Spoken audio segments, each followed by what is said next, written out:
Estar viva nunca me pareció tan solitario como aquella fría mañana de enero, cuando abrí los ojos y me encontré con el techo blanco de la UCI, un pitido incesante a mi lado, el olor a alcohol y ningún rostro conocido cerca. Solo un enfermero, llamado Daniel, de ojos bondadosos pero con expresión tensa, que me miró como si estuviera viendo un fantasma, y me preguntó suavemente si quería que llamara a mi familia. Y fue en ese momento, todavía con el pecho dolorido por la descarga eléctrica que me habían dado para reanimarme, cuando noté la ausencia total de cualquier rastro de preocupación familiar.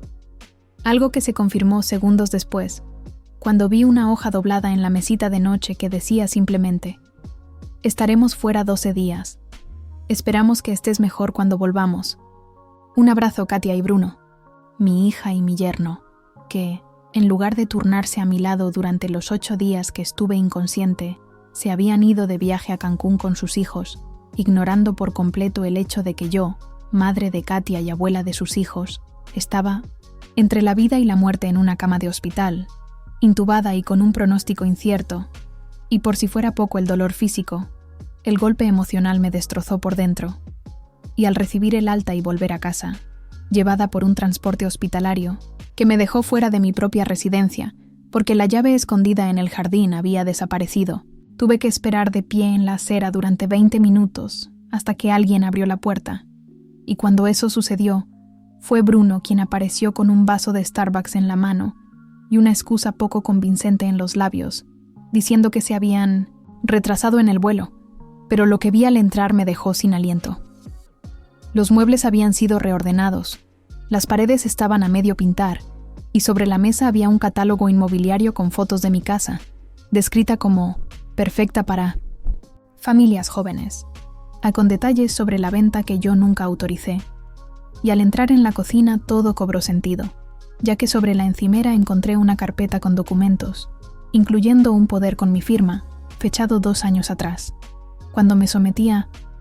una pequeña operación y, bajo los efectos de fuertes analgésicos, firmé lo que Katia me dijo que era un documento para el seguro médico, sin saber que lo utilizaría para intentar sacarme de mi propia casa y meterme en una clínica de reposo,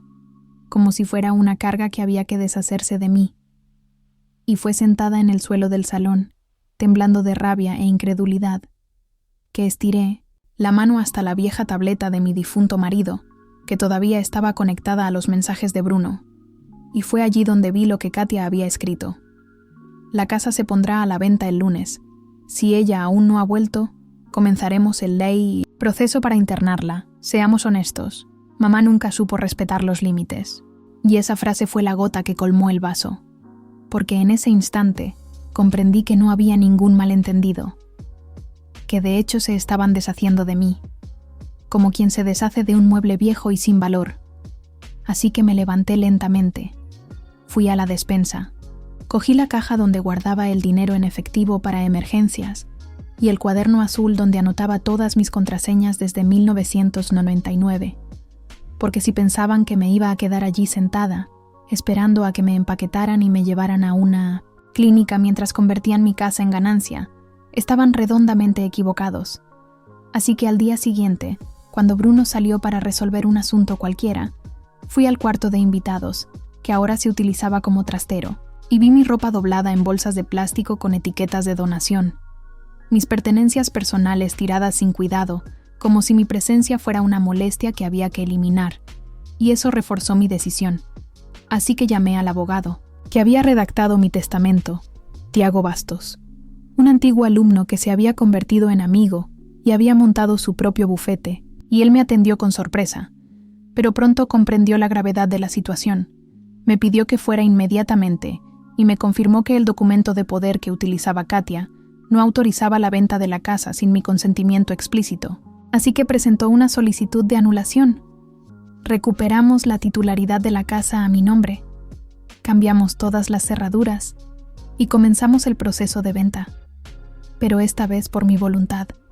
y no para expulsarme. Durante esos 11 días, vacié cada habitación, vendí lo que pude, doné lo que no me importaba, guardé solo el reloj de mi marido algunas fotos antiguas y los dibujos infantiles que mis nietos me habían hecho cuando aún me consideraban parte de sus vidas.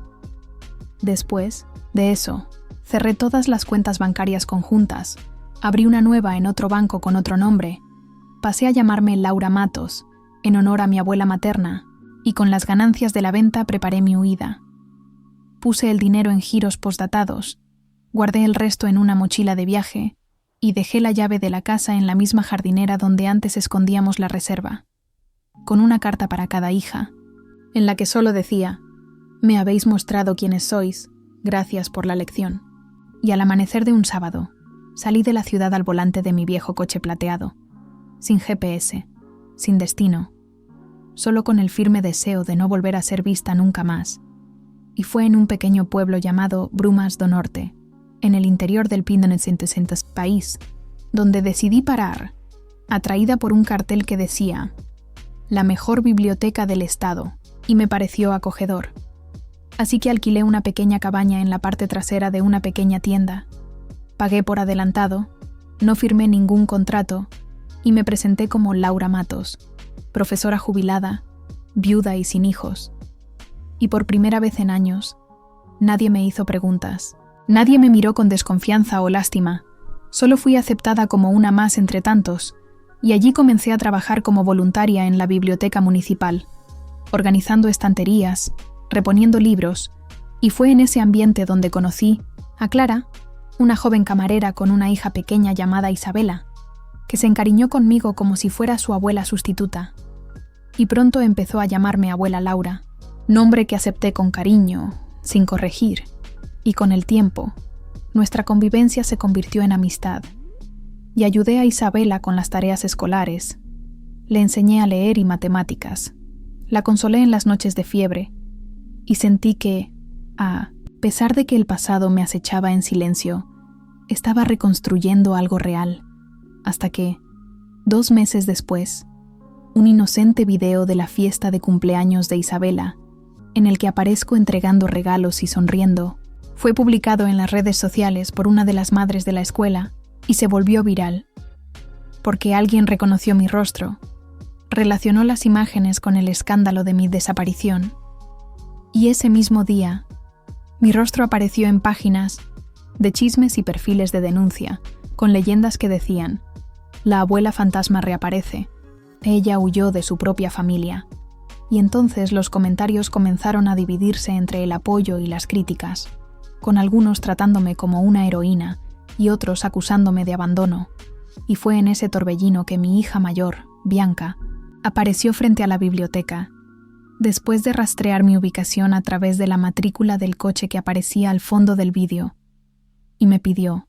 con los ojos llenos de lágrimas, que volviera, que aún había tiempo para arreglar las cosas, pero yo solo la miré y le dije: «Ya has celebrado mi funeral, solo te olvidaste de avisarme». Y la dejé allí, con las palabras atascadas en la garganta, y seguí viviendo mi vida tranquila, hasta que apareció un sobre marrón en el mostrador de la biblioteca, con mi letra, la carta que había escrito en la UCI pidiendo a mis hijas que vinieran a verme, diciéndoles que las perdonaba si no despertaba, que tenía miedo. Y me di cuenta de que Bianca había guardado esa carta, tal vez como recuerdo, tal vez como remordimiento. Y aún así, no lloré. Solo guardé el sobre en el fondo del cuaderno donde anotaba mi nueva identidad, y cuando recibí un correo electrónico de Katia pidiendo verme, diciendo que solo quería una conversación, sin Bruno, sin cámaras, acepté, pero concerté la cita en un cementerio, cerca de una lápida cualquiera, porque quería un lugar donde se respetara el silencio. Y cuando llegó, con ropa que claramente no pegaba con el ambiente, me entregó una carta con respuestas a mis palabras de la UCI, diciendo que tenía miedo de verme frágil, que no sabía cómo lidiar con la posibilidad de mi muerte. Y yo, por primera vez, dije lo que necesitaba. No necesitaba que fueras fuerte, solo necesitaba que estuvieras allí. Y cuando intentó abrazarme, retrocedí, diciendo solo: «Esa parte de mí, tú la enterraste, y esta vez yo elijo el funeral». Y me fui con pasos firmes, sabiendo que no había nada más que decir, Y esa noche escribí una última carta, no para ellas, sino para mí misma, enumerando todo lo que había perdido, pero también todo lo que había ganado. Y por primera vez en mi vida, comprendí que empezar de nuevo no significa olvidar, sino construir algo nuevo sobre las ruinas de lo que un día creímos eterno. Y hoy, sentada en la arena con Isabela en mi regazo y Clara a mi lado, veo la puesta de sol y pienso que, si el mundo quiere volver a contarme, que lo haga. Pero ahora soy yo quien elige el nombre con el que seré recordada.